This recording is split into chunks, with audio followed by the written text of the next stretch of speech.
Good morning all of you. चलिए आज हम लोग देखते हैं क्लास 9th मैथ सब्जेक्ट में चैप्टर नंबर 1 में आज हम लोग बात करेंगे परमीय संख्याओं का दशमलव निरूपण। देखिए, परमीय संख्याओं का दशमलव निरूपण हम किसे कहेंगे, मतलब कि परमीय संख्याओं को हम कैसे दशमलव के रूप में प्रदर्शित कर सकते हैं उसके बारे में हम लोग डिस्कस करेंगे। ठीक है, तो यहाँ पर लिखा गया है कि परमीय संख्याओं का दशमलव निरूपण दो तरीके से कर सकते हैं। ठीक है, इसमें नंबर 1 आपका होगा शांत दशमलव निरूपण, या इसी को बोलते हैं शांत दशमलव प्रसार। अब शांत दशमलव प्रसार क्या होगा, किसे कहेंगे, उसे थोड़ा सा हम लोग समझ लेते हैं। देखो, शांत दशमलव प्रसार क्या होगा, जैसे मान लो कोई परमीय संख्या आपको दिया हो 1/2, मैंने मान लिया यहाँ पे 1/2। इसका मतलब क्या हुआ कि हम इस 2 से 1 में क्या करेंगे, भाग करेंगे, मतलब हर से अंश को भाग करते हैं। तो आप भाग करो, क्या लिखोगे, देखो ये 2 का पहाड़ा पढ़िए 1 आ जाए, तो 2 के पहाड़े में तो 1 आता नहीं है, तो हम क्या करेंगे, एक पॉइंट बढ़ा लेंगे यहाँ और एक 0 बढ़ा लेते हैं। ठीक है, तो 2 पंचे कितना आया, 10 आया ये, और ये आपका पूरा शेषफल आपका 0 आ चुका है। इतनी बात आपको क्लियर है। तो देखिए, शांत दशमलव प्रसार का मतलब कि जब परमीय संख्या के हर से अंश में अगर हम भाग करते हैं और शेषफल उसका कितना आ जाए, 0 आ जाए, शेषफल कितना आ जाए, 0 आ जाए, तो वह परमीय संख्या का दशमलव प्रसार शांत होता है। क्या होता है, शांत। शांत का मतलब आप यूँ समझ सकते हो, शांत का मतलब कि ये ख़त्म हो गया, अब इससे आगे से भाग नहीं किया जा सकता है। ठीक है ना, देखो 0.5 आया, अब इसके आगे हम और कोई संख्या नहीं निकाल सकते हैं, मतलब ये शांत हो गया, एकदम ख़त्म हो चुका है। ठीक है, ऐसे ऐसे इसमें मैंने दूसरा एग्जाम्पल लिया है 3/5। आप इसके ऊपर बात कर लो, तो इसका मतलब 5 से हम 3 में भाग करेंगे। तो देखो, अगर मैं ऐसे भाग करके आपको दिखाऊं तो ये तो जाएगा नहीं, तो आपको दशमलव बढ़ाना पड़ेगा। आप 0 बढ़ा लोगे तो कहोगे कि 5 छक्का 30, मतलब 6 बार लेके चलोगे ना, 5 छक्क 30, तो आप इसे 6 लिखोगे और इसको आप घटा दोगे, कितना आएगा, 0 आएगा। अब यहाँ भी देखिए, इसका शेषफल कितना आ चुका है, 0 आ गया। अब ये इससे आगे नहीं बढ़ाया जा सकता है, मतलब ये कट चुका है, एकदम से ख़त्म हो चुका है।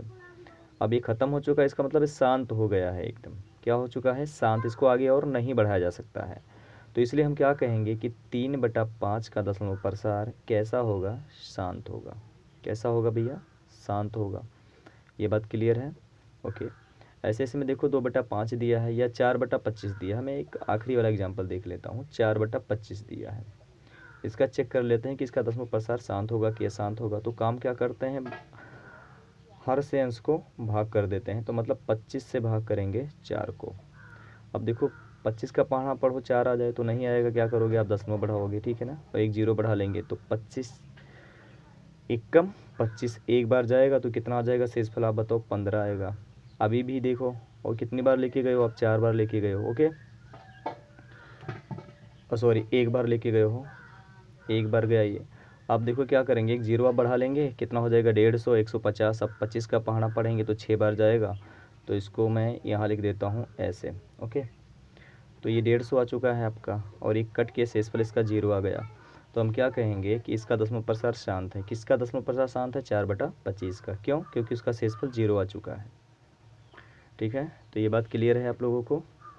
तो ऐसे ही करते हैं, अगर क्या करेंगे, जो परमीय संख्या दी रहेगी उसके हर से अंश में अगर हम भाग करते हैं और भाग करने पर अगर शेषफल उसका 0 आ जाता है, शेषफल कितना आ जाए, 0 आ जाएगा, तो परमीय संख्या क्या कहलाएगी, उसका दशमलव प्रसार शांत होगा। क्या होगा, शांत, ओके। अब हम लोग बात करते हैं इसके दूसरे, वही इसका डिफिनेशन मैंने लिख दिया है कि वह परमीय संख्या है जिनके हर से अंश को भाग करने पर शेषफल 0 प्राप्त होता है, शांत दशमलव निरूपण कहलाती हैं या शांत दशमलव प्रसार कहलाती हैं। ठीक है ना, ये बात क्लियर है। चलो दूसरा बात करते हैं, सेकंड केस इसमें दिया है अशांत आवर्ती दशमलव निरूपण। तो देखा, अशांत का मतलब कि ये कभी शांत ना हो, मतलब ये कभी कटे ना, इसका शेषफल कभी 0 ना आए।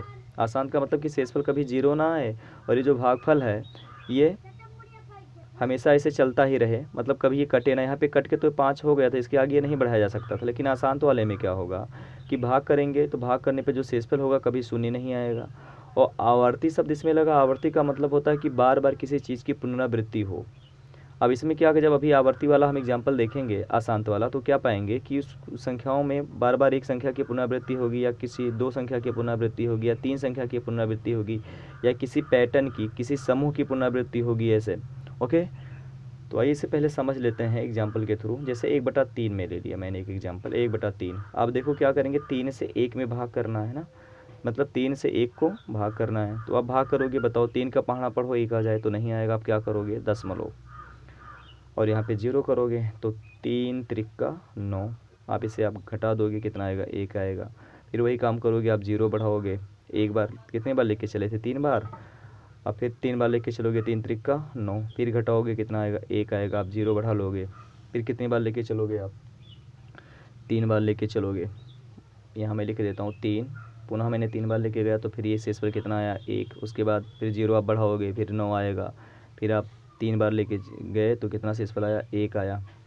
तो कितना आ गए, 3। तो आप क्या पाएंगे इस क्वेश्चन में, इनमें दोनों में अंतर क्या था, देखो ये ख़त्म हो जा रहा था, ठीक है ना, ये टर्मिनेट हो जा रहा था, मतलब ख़त्म हो जा रहा था। लेकिन इसमें क्या पा रहे हैं कि 3 से जब 1 में भाग कर रहे हैं तो बार बार हमें क्या मिल रहा है, दशमलव, 3 3 3 3 3 3 3 3 3 3, ऐसे ही चलता जाएगा, ये कभी भी समाप्त नहीं होगा। और इसका शेषफल भी कभी 0 नहीं आएगा। आप देख पा रहे होंगे सब में 1 आ रहा, फिर इसके बाद 0 बढ़ा रहे हैं, फिर करेंगे, फिर 1 आएगा, यहाँ पे 3 आएगा।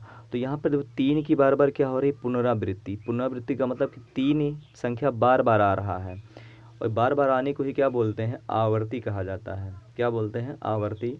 अशांत क्यों बोलेंगे, क्योंकि ये पूरी तरीके से कट नहीं रहा है तो इसलिए अशांत बोलेंगे, ठीक है ना। तो हम क्या कहेंगे कि 1/3 का दशमलव प्रसार कैसा है, अशांत आवर्ती दशमलव प्रसार है। क्या बोलेंगे, अशांत आवर्ती।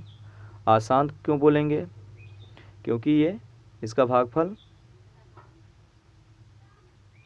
ऐसे ही आता जा रहा है, ये रुक ही नहीं रहा है, रुकने का नाम ही नहीं ले रहा अब, ठीक है ना। या दूसरी तरीके से बोल सकते हैं कि शेषफल 0 नहीं आ रहा है, इसलिए अशांत है। आवर्ती क्यों बोल रहे हैं, आवर्ती का मतलब हुआ कि इसी संख्या का बार बार क्या हो रहा है, रिपीटिशन हो रहा है, ये संख्या बार बार रिपीट हो रही है, तो रिपीट हो रही है इसलिए इसका शब्द क्या लगाया, आवर्ती लगाया। अब दशमलव है तो क्या बोल देंगे, अशांत आवर्ती दशमलव प्रसार। ये बात क्लियर, ओके। एक एग्जाम्पल और मैं आपको दिखा देता हूँ। जैसे इसमें दिया 4/9, एक एग्जाम्पल है 4/9। अब इसको आप चेक कर लो, तो इसका मतलब 9 से हम 4 में भाग करेंगे, तो 4 में जब भाग करेंगे नहीं जाएगा, पॉइंट लगाओगे यहाँ पे और एक 0 करोगे तो क्या लिखोगे आप इसे, 9 चौके 36, शेष पर कितना आएगा, 4। फिर आप 0 बढ़ाओगे, 4 बार गया था ना ये, फिर 4 बार लेके चलोगे तो 9 चौके 36, फिर शेषफल 4 आया, फिर 4 बार आप लेके गए हो, ठीक है ना। तो आप फिर 4 बार लेके चलोगे तो 9 चौके 36, शेष पर कितना आया, 4। तो इस केस में क्या मिला, देखो आप 4 4 4 4, फिर 4 आएगा, फिर 4 आएगा, फिर 4 आएगा, डॉट डॉट डॉट, मतलब ये चलता रहेगा। और इसका शेषफल भी हमेशा 4 ही आता रहेगा, मतलब ये कभी ख़त्म नहीं होगा, ना तो ये ख़त्म होगा ना तो ये शेषफल ख़त्म होगा। इसका मतलब अगर ये ख़त्म नहीं हो रहा तो इसलिए हम इसे क्या बोलते हैं, अशांत है। क्या ये, अशांत है। और इसी संख्या का बार बार क्या हो रही है, पुनरावृत्ति हो रही है, मतलब यही संख्या बार बार वापस लौट के आ रही है, इसलिए इसे क्या बोलते हैं, आवर्ती है। क्या बोलते हैं, आवर्ती। और उसके बाद क्योंकि दशमलव लगा तो बोल देते हैं दशमलव प्रसार। इसका मतलब 4/9 का दशमलव प्रसार कैसा होगा, अशांत आवर्ती। ओके, तो शायद ये बात आप लोगों को क्लियर हो गई होगी, शांत और अशांत किसे कहेंगे। अगर इतना क्लियर है तो हम लोग आगे चलते हैं, ठीक है। इसमें कुछ इसका डिफिनेशन देख लेते हैं। देखो डिफिनेशन मैंने लिख दिया, वो परिमेय संख्या है जिनके हर से अंश को भाग करने पर शेषफल 0 नहीं आता है। ध्यान दीजिए, अभी मैंने बताया था कि शेषफल 0 नहीं आता, इसमें देखिए 4 आया था, इसमें 1 आया था, ठीक है। शेषफल 0 नहीं आता। दशमलव के बाद कुछ अंकों की पुनरावृत्ति होती है, बार बार पुनरावृत्ति होती है। दशमलव के बाद कुछ अंकों की देखिए पुनरावृत्ति होती है बार बार, 0.4 पुनरावृत्ति हो रही है, मतलब ये 4 बार बार वापस लौट कर आ रहा है, या यहाँ 3 वापस लौटकर आ रहा है। या एक केस और मैं आपको दिखा देता हूँ। एक केस जो मैंने एग्जांपल लिखा हुआ, ये 6/7 का मैं यहाँ लिख देता हूँ, 6/7 का, ये 0.8571 857142 85714 डॉट डॉट डॉट। ध्यान देना इस पैटर्न पर। 6/7 को मतलब 7 से जब 6 में भाग करते हैं तो जो पैटर्न आपको मिलता है मिलता है 0.85714 आप तो इसमें बोलेंगे इसमें तो कोई रिपीटिशन नहीं हो रहा, कोई पुनरावृत्ति नहीं हो रही, लेकिन इसमें भी हो रही। ध्यान दीजिए आप इस पर। यहाँ तो आपको एकदम सिंपल दिख रहा था कि भैया 4 बार बार आ रहा था, 3 बार बार आ रहा है, इसलिए आवर्ती शब्द यहाँ पे जुड़ा हुआ था, लेकिन इसमें भी रिपीटिशन हो रहा है। थोड़ा आपको ध्यान देना पड़ेगा। कैसे, आप देखो 8 के बाद 5 आया, 5 के बाद 7 आया, 4 के बाद 2 आया। अब इस पूरे समूह को आप देखो, पूरे इस पैटर्न को देखो यहाँ तक। उसके बाद फिर पुनः यही पैटर्न दोबारा रिपीट हो रहा है। देखो 8 के बाद 5, 8 था तो 8 आया, 5 था तो ये 5 आया, 7 था तो ये 7 आया, 1 था तो 1 आया, 4 था ये 4 आया, 2 था ये 2 आया। मतलब इतने पूरे पैटर्न का क्या हो रहा है, पुनरावृत्ति हो रहा है। इस पूरे पैटर्न की पुनरावृत्ति हो रही है। फिर नेक्स्ट वाली लाइन में भी यही चीज़ आपको मिलेगी। फिर ये 8 से स्टार्ट हो जाएगा। इसके आगे मैं यहाँ लिख दे रहा हूँ, 8 के बाद 5 आएगा, फिर 7 आएगा, फिर 4 आएगा, फिर 2 आएगा, और डाट डाट ये प्रोसेस ऐसे ही चलता रहेगा। मतलब इसमें पूरी संख्याओं का ये जो पैटर्न बना हुआ, कितनी संख्याओं का पैटर्न बना हुआ, 3 3 6 संख्याओं का पैटर्न बना हुआ है। ये 6 संख्याएं बार बार रिपीट होंगी, बार बार ये आएंगी, इसीलिए इसको बोलते हैं आवर्ती। आशांत है क्योंकि ये ख़त्म होने का नाम नहीं ले रही, इसलिए आशांत। क्योंकि यही संख्याएँ बार बार रिपीट हो रही, इसलिए इसका नाम पड़ा आवर्ती। क्योंकि दशमलव में, इसलिए क्या हो गया, दशमलव। ठीक है ना। तो इसका नाम पूरा टोटल हो गया कि 6/7 का दशमलव प्रसार कैसा होगा, अशांत होगा, आवर्ती होगा। अशांत और आवर्ती दशमलव प्रसार होगा। ओके, ये बात क्लियर है। चलो आगे मैं बात करता हूँ। इसमें देखिए एक पॉइंट नोट लिख दिया गया है, नोट। आप नोट पे ध्यान दीजिएगा। कह रहे किसी परिमेय संख्या के हर को 2 के पावर यम गुणे 5 के पावर एन के रूप में लिखा जा सके तो परिमेय संख्या का दशमलव प्रसार शांत होगा। देखिए कह रहा है अगर किसी परिमेय संख्या के हर को किस रूप में लिखा जा सके, 2 के पावर एम 5 के पावर एन के रूप में लिखा जा सके तो उस परिमेय संख्या का दशमलव प्रसार शांत होगा। इसका मतलब क्या है, पहले आप ये समझ लो। ठीक है ना। अगर मान लो मैं एक एग्जांपल लेता हूँ, मैंने लिया एग्जांपल 7/20 मैंने लिया। ठीक है। अब देखो ये शांत है कि अशांत है। मान लो कभी पूछ लेगा आपसे इस क्वेश्चन में कि बिना भाग किए बताइए कि 7/20 का दशमलव प्रसार कैसा होगा, शांत या अशांत। तो आपको बिना भाग किए बताना पड़ेगा। इसका मतलब आपको 20 से 7 में भाग नहीं करना है। तो आप कैसे इसे चेक करोगे, कैसे बताओगे? तो उसके लिए तरीका है कि हम हर को इस रूप में बना लेते हैं। अगर हर हमारा 2 के पावर यम 5 के पावर एन के रूप में बन जाता है तो हम क्या बोलेंगे कि 7/20 का दशमलव प्रसार शांत होगा। अगर ऐसा नहीं बनता है 2 के पावर एम गुणे 5 के पावर एन के रूप में, तो हम क्या कहेंगे, 7/20 का दशमलव प्रसार अशांत होगा। ये बात क्लियर है। अब देखो बनाते कैसे हैं, पहले आप ये सीख लो। ठीक है। देखो 7/20 है ना, तो 20 पहले हर को चेक करते हैं। अंश में देखो इसका फैक्टर करेंगे तो 7 तो छोटा होगा नहीं, तो 7 को तो आप ऐसे लिख सकते हो ना। अब 20 को देखो क्या लिख सकते हैं, ध्यान देना। 20 का अगर हम लोग गुणनखंड कर लें ऐसे, आप देखो सिंपल वे में, तो 2 दहा में कितना होगा 20, फिर 2 से डिवाइड करोगे 2 पंचे 10, फिर 5 को किससे काटोगे, आप 5 से ही काट दोगे, 5 एकम 5। या 20 को हम लोग क्या लिख सकते हैं, ध्यान देना, 20 को हम लिख सकते हैं क्या, 2 गुणे 2 गुणे 5, 2 गुणे 2 गुणे 5। या इसको और क्या लिख सकते हैं, देखो ये 2 बार है तो इसे लिख सकते हैं 2 के पावर 2, 2 की घात में 2, और गुणे ये 5 है तो 5 को लिख सकते हैं 5 के पावर 1। ओके। अब यही चीज़ उठा के मैं लिख दे रहा हूँ, 20 को ऐसा लिखा जा सकता है, ध्यान देना। तो ये हो गया 2 के पावर 2 गुणे कितना आ गया 5 के पावर 1। अब देखो मैंने क्या बताया था कि अगर हर में 2 के पावर यम गुणे 5 के पावर एन के रूप में बन जाता है तो जो संख्या दी रहेगी, जो परिमेय संख्या दी रहेगी, उसका दशमलव प्रसार शांत होगा। अगर ऐसा नहीं बनता है तो दशमलव प्रसार अशांत होगा। तो क्या ये इस रूप में बना, देखो 2 यहाँ भी है 2 यहाँ भी है, ध्यान देना, यहाँ भी 5 है यहाँ भी 5 है। तो ये तो बात क्लियर है कि 2 5 मिल गया। बाकी इस यम और एन से आपको मतलब नहीं है, इसके घात में यहाँ कुछ भी हो सकता है, यहाँ 2 है 3 है 4 5 कुछ भी हो सकता है, इसके भी घात में कुछ भी हो सकता है। बस आपको फोकस किस पे करना कि अगर यहाँ 2 है तो यहाँ भी 2 होना चाहिए, 5 है तो 5 होना चाहिए। अगर 2 और 5 के रूप में हर बन जाता है तो हम क्या कहेंगे कि इस संख्या का दशमलव प्रसार शांत होगा, 7/20 का दशमलव प्रसार शांत होगा। आप भाग करके भी इसको देख सकते हो, ये मैं चेक कर देता हूँ भाग करके, ये तो बिना भाग करके आपको बताना पड़ेगा। ठीक है ना। तो इसमें एक लाइन आपको लिखना पड़ेगा, मैं लिख देता हूँ, अतः या ऐसे लिख सकते हैं क्योंकि 20 को 2 के पावर 2 गुणे 5 के पावर 1 के रूप में लिखा जा सकता है, के रूप में लिखा जा सकता है।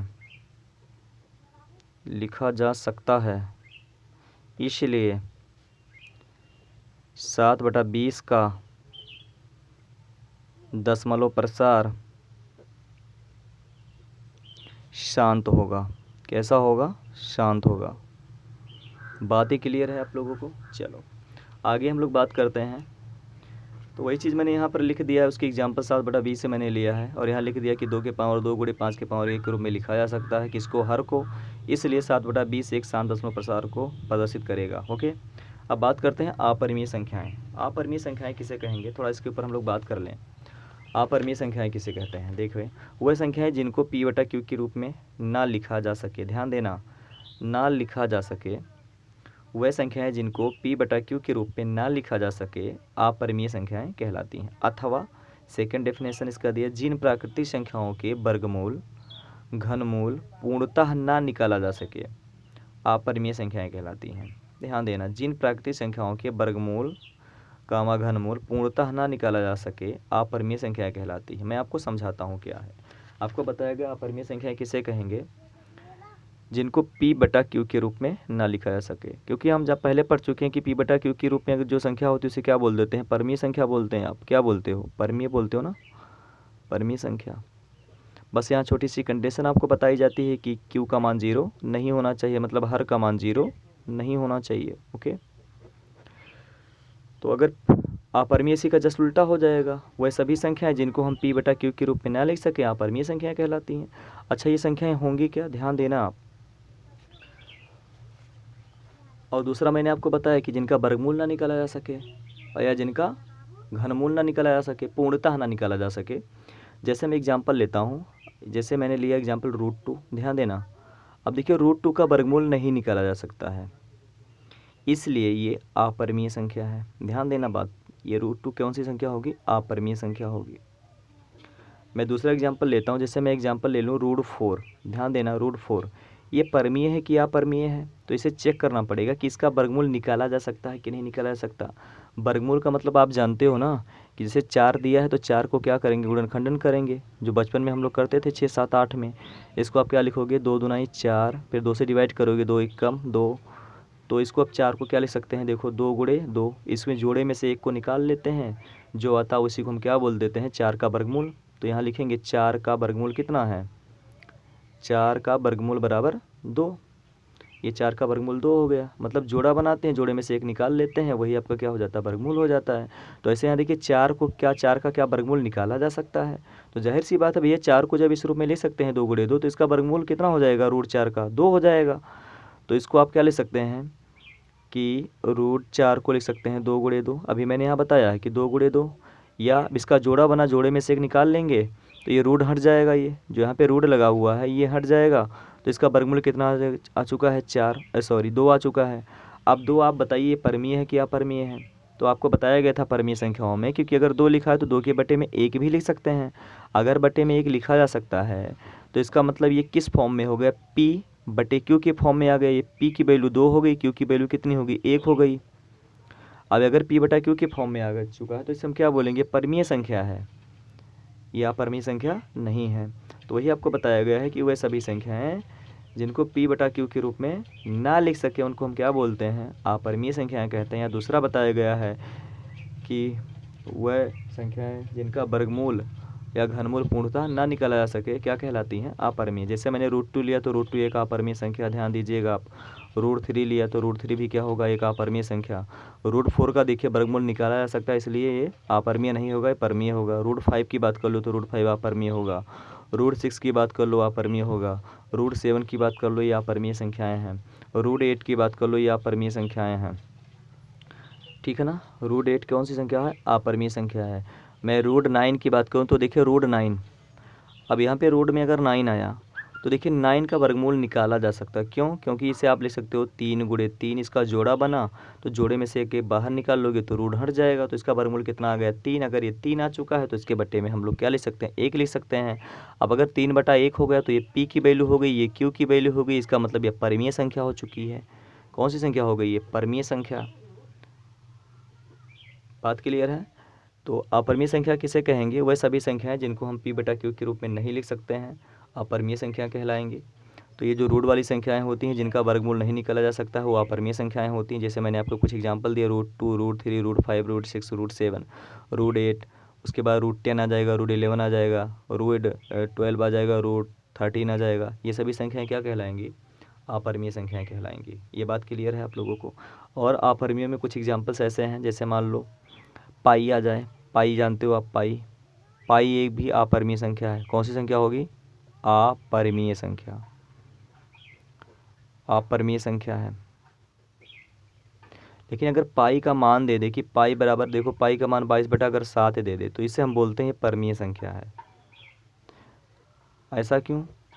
देखिए पाई अपरिमेय संख्या है, जबकि अगर पाई का मान रख दें जो 22/7 होता है उसे हम परिमेय क्यों बोलते हैं? क्योंकि देखिए अंश बटे हर के रूप में लिखा गया है।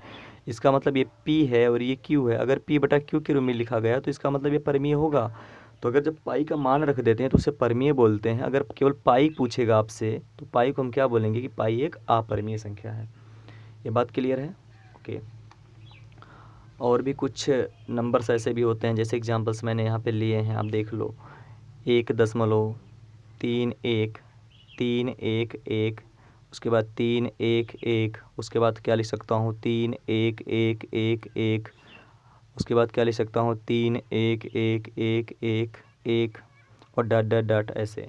ये भी एक अपरिमेय संख्या है। अच्छा, इसमें क्या कोई पैटर्न बन रहा है? क्या किसी संख्या की पुनरावृत्ति हो रही है बार बार? ध्यान देना, इसमें कोई पुनरावृत्ति आपको नहीं दिखेगा। क्या देखो, देखो एक के बाद देखो 3 के बाद 1 आया, ध्यान देना, 3 के बाद 1 आया, 3 के बाद केवल एक बार 1 आया, ध्यान देना, फिर 3 के बाद 2 बार 1 आया, मतलब 1 1 बढ़ रहा। देखो फिर 3 तो सब में आ रहा कि 3 के बाद 2 बार 1 हो गया, फिर 3 के बाद 3 बार 1 हो गया, फिर 3 के बाद 4 बार 1 हो गया, फिर 3 के बाद 5 बार 1 हो गया, फिर आगे ऐसे 3 के बाद 6 बार 1 हो जाएगा। इसका मतलब इसमें किसी संख्या की बार बार पुनरावृत्ति नहीं हो रही। आप कहोगे 3 की हो रही, लेकिन 3 के बाद जो 1 है, 1 की पुनरावृत्ति नहीं हो रही, वो बार बार क्या हो रहा, बढ़ रहा है एक एक करके। ठीक है ना? तो इस प्रकार की संख्याओं को हम क्या कहते हैं? अपरिमेय संख्याएं कहते हैं। क्या कहते हैं? किस कैटेगरी में रखते हैं? अपरिमेय संख्याएं। शायद इतनी बात क्लियर हो गई होगी आप लोगों को। चलिए आगे हम लोग इसकी परिभाषाओं के ऊपर बात कर लेते हैं। उदाहरण के ऊपर देखो, उदाहरण मैंने लिख दिया √2, √3, √5, दूसरा लिखा गया है 3√4, 3√11, उसके बाद पाई लिखा गया है, तो पाई भी अपरिमेय संख्या है। 1.31, 311, 311, फिर उसके बाद 31111, और दूसरा एग्जाम्पल लिखा गया 17.21, 221, 2221, फिर 4 बार 2, फिर उसके बाद फिर 1 आएगा, उसके बाद 5 बार 2 हो जाएगा, डॉट डॉट ऐसे चलता रहेगा ये। तो इस टाइप की जितनी भी संख्याएं होती हैं हम क्या बोलते हैं? अपरिमेय संख्याएं। ओके, थैंक यू, मिलते हैं अगले वीडियो में।